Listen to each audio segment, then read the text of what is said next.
कर्म का नियम तुरंत चमत्कार नहीं दिखाता, लेकिन वो आपको सही दिशा में मोड़ देता है।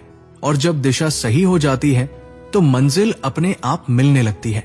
योगानंद जी कहते थे, ईश्वर ने तुम्हें भाग्य नहीं दिया है, ईश्वर ने तुम्हें चुनाव दिया है, और वही चुनाव, वही कर्म, वही निर्णय आपकी नियति बनते हैं। इसलिए ये मत पूछिए कि मेरे साथ ऐसा क्यों हो रहा है, ये पूछिए मैं अभी क्या दे रहा हूं, क्योंकि वही लौटेगा। अगर आप जीवन को कड़वाहट दे रहे हैं तो जीवन आपको कड़वा अनुभव देगा। अगर आप जीवन को समझ दे रहे हैं तो जीवन आपको शांति देगा। और अगर आप जीवन को प्रेम दे रहे हैं तो जीवन आपको वह देगा जिसे शब्दों में नहीं बांधा जा सकता।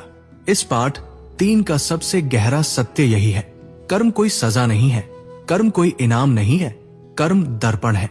आप जो है, जो सोचते हैं, जो देते हैं, वही दर्पण में लौटकर दिखता है। और जब आप ये समझ लेते हैं तो आप डर से नहीं, जागरूकता से जीने लगते हैं। यही परमहंस योगानंद जी का अंतिम संदेश है। दुनिया को बदलने से पहले अपने कर्म को बदलो, क्योंकि जैसे ही कर्म बदलेगा जीवन अपने आप बदलने लगेगा।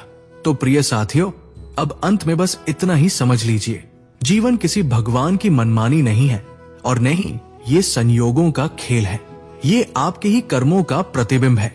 आप जो दूसरों को देते हैं वही किसी न किसी रूप में आपके जीवन का अनुभव बन जाता है। शायद आज नहीं, शायद उसी इंसान के जरिए नहीं, लेकिन लौटता जरूर है। अगर आपने चुपचाप सहकर भी प्रेम दिया है तो निश्चिंत रहिए, जीवन आपको ऐसा सहारा देगा जिसकी आपने कल्पना भी नहीं की होगी।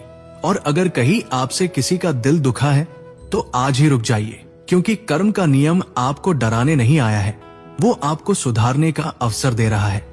यही परमहंस योगानंद जी का संदेश है। डरो मत कर्म से, जागो कर्म के प्रति।